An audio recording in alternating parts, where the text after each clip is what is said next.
Welcome to the world of Rajesh Suthar. If you were to extract the DNA from every single cell in your human body, unravel it, and line those threads up end to end, that microscopic chain would stretch all the way from Earth to Pluto and back.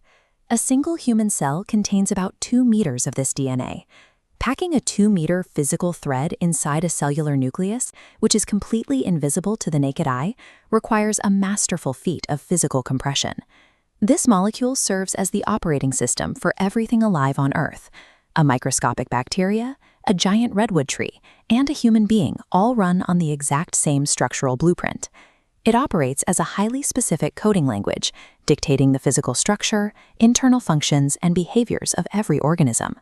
By understanding the physical rules of this code, we see exactly how it builds us step by step, and how humans are now using that knowledge to rewrite our own biological limits.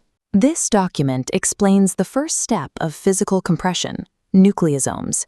Negatively charged DNA wraps tightly around positively charged histone proteins, resembling beads on a string. These coil into chromatin, condensing into chromosomes.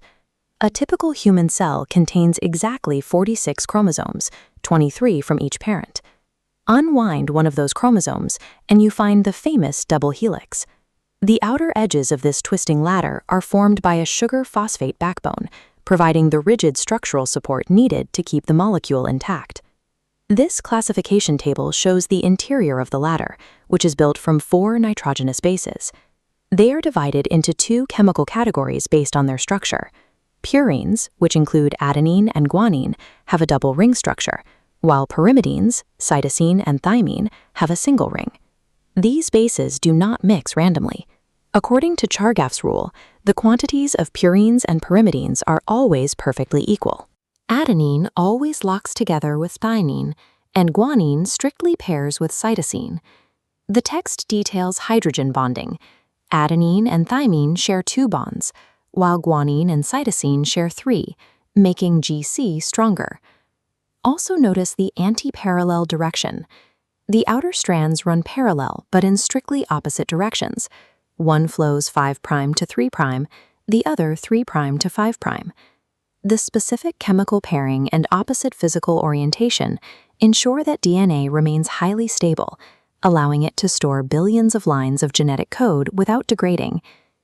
To see how that stored data actually builds a living thing, we look at this flowchart illustrating the central dogma of molecular biology. It maps the strict unidirectional flow of information.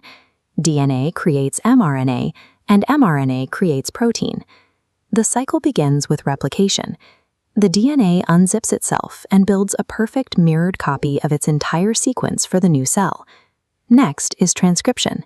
When a cell needs to perform a specific function, it reads a small target section of the DNA, a gene, and copies that code onto a mobile messenger molecule called mRNA.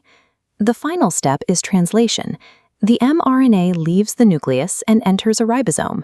The ribosome reads the copied code and uses it to string together specific amino acids, building the physical proteins that do the actual mechanical work in your body.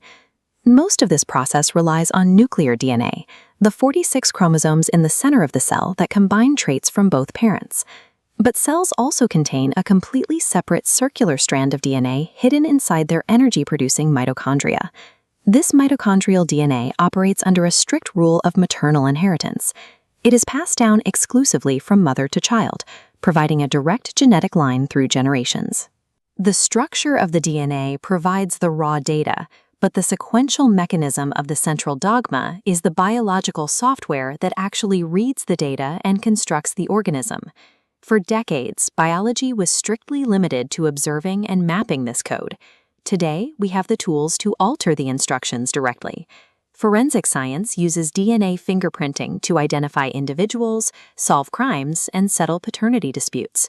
In medicine, with gene therapies like CRISPR-Cas9, scientists cut out defective sequences responsible for inherited conditions like sickle cell anemia, replacing them with healthy code. This control also extends to agriculture. By analyzing and adjusting plant genomes, scientists have engineered crops, like the Bt cotton shown here, that carry specific genetic instructions to actively resist insect pests and survive severe droughts. The physical molecule that holds enough data to bridge the gap between Earth and Pluto is the exact same structure we now use to write the biological traits of the next generation. When we look closely at the microscopic nucleus of a cell, we are looking at the foundational programming language of the entire planet.